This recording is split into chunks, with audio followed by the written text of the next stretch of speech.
his name was Mephibosheth. He was Jonathan's son and Saul's grandson. When he came to David, he bowed low in great fear and says, I am your servant. Come on, read it. But David said, don't be afraid. I've asked you to come so that I can be kind to you because of my vow to your father. Hallelujah. I want you to know God has vowed. He's committed. And I know you've got some issues. Mm-hmm. You've got some imperfections.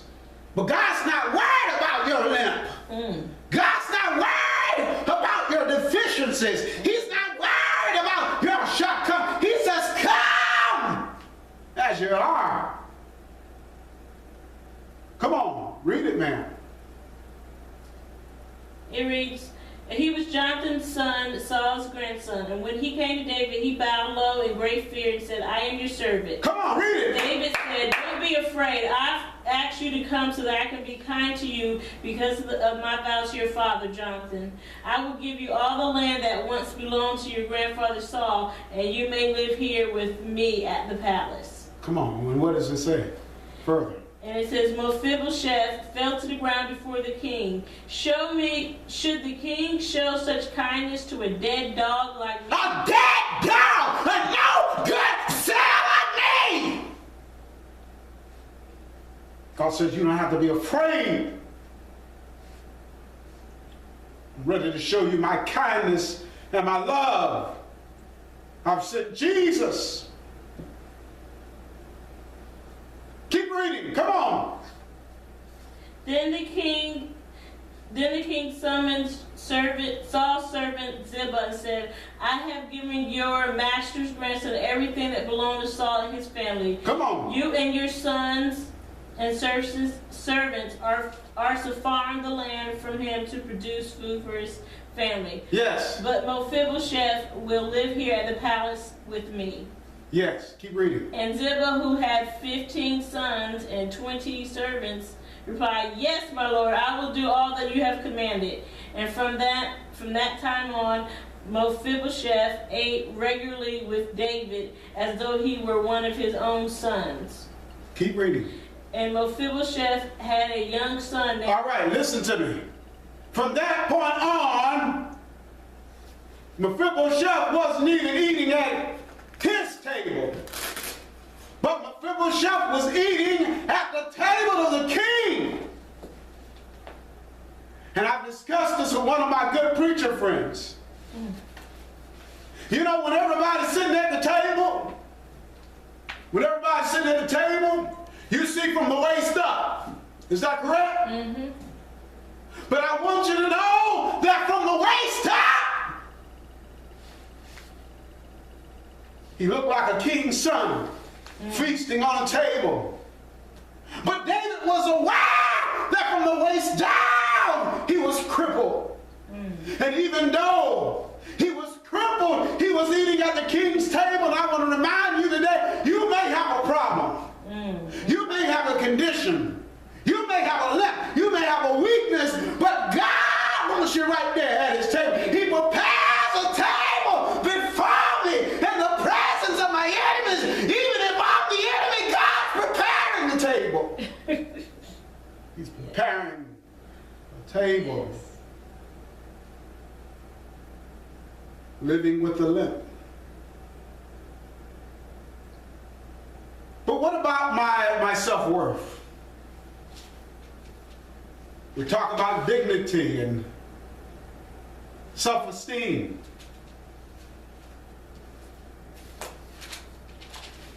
Some of us feel as if we're never been anything. We feel that we're not worthy. But we're not worthy, but God has made us worthy. We did not have value, but he has given us value. Jesus died and got the attention of everything in heaven and in earth. What is this? That God would insist on the sacrifice of his life. We cannot define our self-worth by our material success and accomplishments. Matthew 16 and 26. What does the word of the Lord say, ma'am? It reads, what good will it be for a man if he gains the whole world? Wait a minute. If you meet all of your earthly objectives and goals and agendas,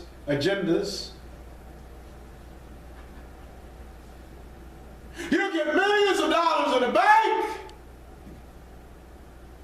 You get popularity. What true benefit is it? You get every material thing. I want to explain something to you. In the last 16 years, if you look at the census, there have been over 40 million deaths. And I know each and every one of us that's hearing this message, we maybe feel like we're going to live a long time.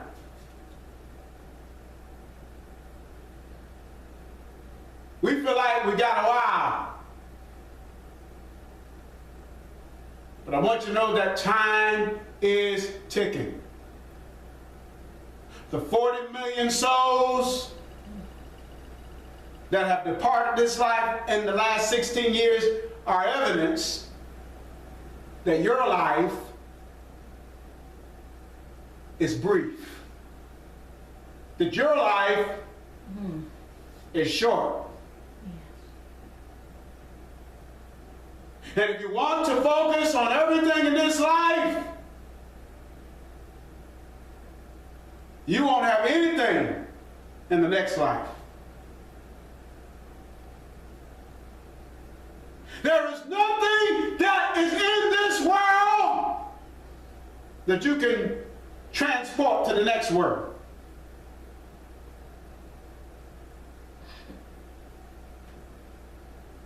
You better understand that there is a time of reckoning coming.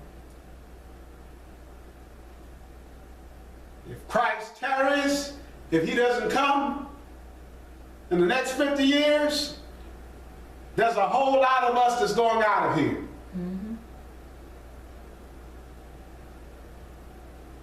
So you might as well put the focus on what's really important.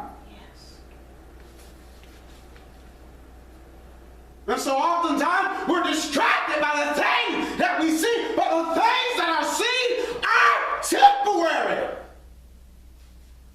They're fleeting. You better build your hope on things that are eternal.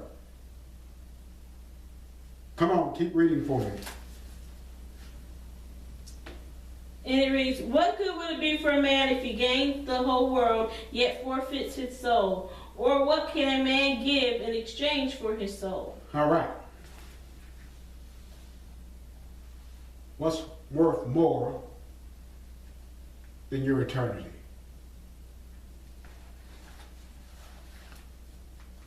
You decide whether you want your reward now or you want to get it later. As we read on last week and talked about, we talked about how I was shapen in sin. Yes. And I was born in iniquity. I was messed up when I got here. Everyone is imperfect. Get Romans 10 through 12.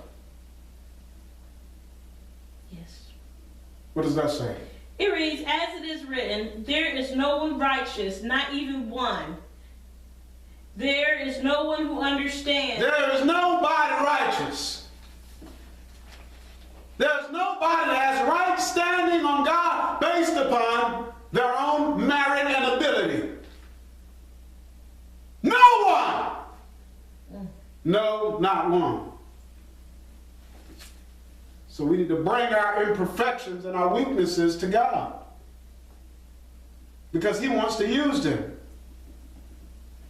He wants to show you that his strength will be made perfect in your weakness. So it's not all about you, but it's all about him. And how he will reach you or use you to reach them. I want to tell you, God uses weaknesses. In the Emotional Healthy Church on page 127, I'm going to show you that God uses weaknesses. I'm reading from page 127. Moses stuttered. David's armor didn't fit. John Mark, if you look in the book of Acts, he deserted Paul. Timothy had ulcers. You know, in the epistles, Paul said, use a little wine for your stomach's sake and your often infirmities. He was talking to Timothy. Hosea's wife was a prostitute.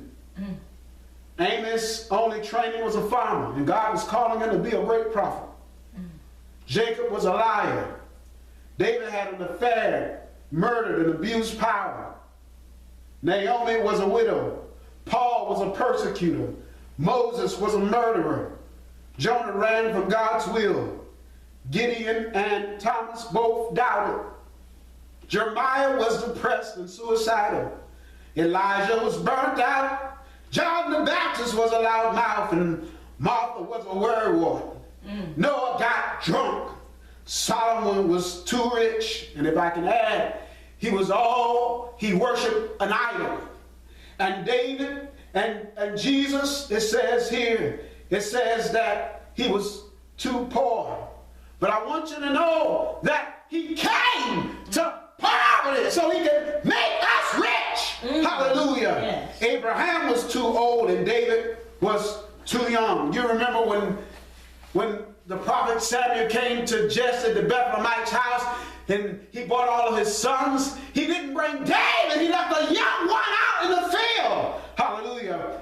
Peter was afraid of death, and Lazarus was dead, and Moses had a short fuse. Glory to God. So I don't care what your condition is or your position is. God's not tired. He's not unable to work his power. He's not unable to reign in the midst of your pain. So we must understand that God uses he uses weaknesses. Look at 2 Corinthians 4 and 7. What does that say, ma'am? 2 Corinthians 4 and 7. It reads, but we have this treasure in jars of clay. Listen, it's talking about the Holy Ghost. Talking about the Spirit of God. We have this treasure in earthen vessels, or the excellency of this power in earthen vessels. What does it say, ma'am? It reads, we have this treasure in jars of clay to show that this all-surpassing power is from God and not from us. All right, listen. God already knows that I'm an earthen vessel. That it's all-surpassing power. It comes from him and it's not from us. Wow. I want you to know that weakness is going to be an opportunity for God's strength to show. It forces us to depend on Jesus. And sometimes we've got to learn to accept our handicaps. That addiction or habit, it forces me to stay before holy God. Look at 2 Corinthians 12, 8 through 10. Weakness is strength to God. What does it say, ma'am? It reads, 3 times I pleaded with the Lord to take it away from me. But he said to me, my grace is sufficient for you. Listen, Paul came to God 3 times about a scalapus, a bodily annoyance or handicap. He said, God, I want you to take this away. He considered a thorn It was a messenger of Satan to whip him. But it kept him humble before God. Come on, read it now. And it reads, but he said to me, my grace is sufficient for you, for my power is made perfect in weakness. My power is made perfect in your weakness. Yes. You may have a moment of weakness. You may have a weakness. You may have a handicap. You may have a limp. I want you to understand that Jesus, in the midst of the garden experience that he had, we see a very emotional Savior. He was 100% God, but we see the 100% man in the Garden of Gethsemane coming to God 3 times with a scalopus and weakness. If it's possible, take this bitter cup away from me. Threefold things are excellent things. Threefold things yield the perfect testimony of God. And he said, nevertheless, not thy will, but thy will be done. I want you to know that God can use your weaknesses. Yes. And he can manifest his strength. Yes. Whatever you have, just bring it over to Jesus. Yes. He can help you. He can deliver you. Yes. And then there's one other story that I like to share from the Emotional Healthy Church. And we're closing. But the story is about a man who is in one of the underdeveloped countries. And the man has a pole across his back, and he has 2 water jugs balancing on the pole. And every day for many years, he went down to the river to bring water in both of those jugs. One of the jugs was perfect, but the other jug had a hole in it.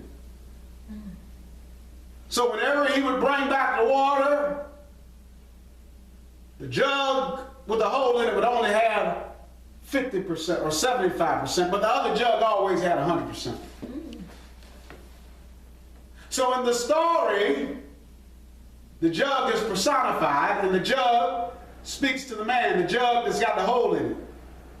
And he begins to cry to the man, saying that I'm not worthy for you to use me to go and get water.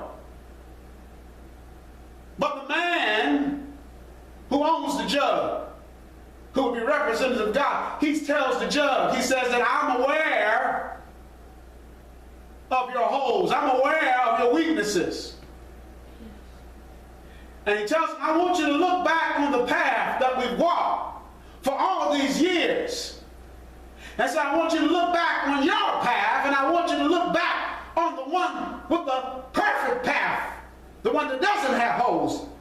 And when the jug looked back on the path, the dysfunctional jug that was leaking water from the way to the man's home, to the river, there was flowers. Then on the other side, the jug that didn't have holes, there were no flowers. And I want you to know that from your weakness, from your shortcomings, from your pain, God produces gain. From your pain, he brings flowers. God's going to use your weakness. I want you to know that he's planted flowers. He planted flowers. So don't worry about being perfect. God wants to use you how you are and where you are. And in closing, last night we watched a very remarkable story, tragic story, but remarkable story of a young lady who was at a high school, and it was a nationwide story back in the early 90s. Where some of the students came in with guns and killed the other students. and the young lady lost her life.